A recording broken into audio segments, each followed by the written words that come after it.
BTS BTS BTS মানুষ কেন এত পাগল বিটিএস নিয়ে? ইন্টারনেটে গেলেই I purple you, purple heart emoji, আর তুমি যদি বিটিএস সম্পর্কে নেগেটিভ কিছু কমেন্ট করেছো, ব্যাস বিটিএস আর্মিগুলো খেপে যায়। তারপর ভাবলাম এটা নিয়ে একটু জানা দরকার, কেন একটা জেনারেশন শুধুই পাগল একটা মিউজিক ব্যান্ডের জন্য। তারপর ইন্টারনেট ঘেটে আমি বিটিএস সম্পর্কে এমন কিছু ফ্যাক্ট জানলাম যেটা তোমাদেরও জানা দরকার ট্রোল করার আগে। আমরা যদি ভারতের দিকেই তাকাই, তোমরা বিটিএস আর্মিদের ডেডিকেশন দেখলে অবাক হয়ে যাবে। আসামের বন্যা হোক বা কোনো ন্যাশনাল ক্রাইসিস, এই ফ্যানরাই বিটিএস এর নামে লাখ লাখ টাকার ফান্ড রেজ করে ফেলেছিল। কেউ আবার বিটিএস মেম্বারদের নামে নক্ষত্র কিনছে, কেউ আবার বিটিএস মেম্বারের জন্মদিনে মুম্বাইয়ে কোটি কোটি টাকা খরচা করে বিলবোর্ড দিচ্ছে। আমাদের দেশেই কোরিয়ান ল্যাঙ্গুয়েজ শেখার একটা ইকোনমি তৈরি হয়েছে, আর এই জেনজি গুলো মশলা জাতীয় আনহেলদি ফুড ছেড়ে র্যামেন খাচ্ছে শুধুমাত্র একটা ব্যান্ডের জন্য।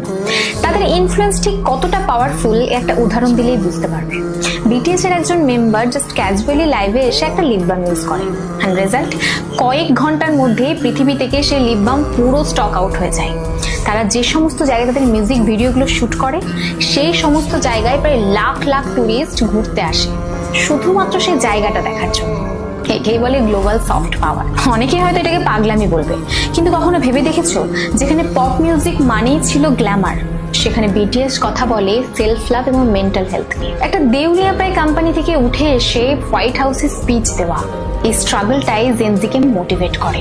তারা তাদের ফ্যানদের বা আর্মিদের সাথে এমন একটা রিলেশনশিপ তৈরি করেছে যেটা বর্তমানে লোনলি জেনারেশনের কাছে বিশাল বড় একটা সাপোর্ট সিস্টেম। আসলে আমি বুঝি না আমাদের দেশে কেন তাদেরকে নিয়ে সস্তা জোকস এবং ট্রোল করা হয়।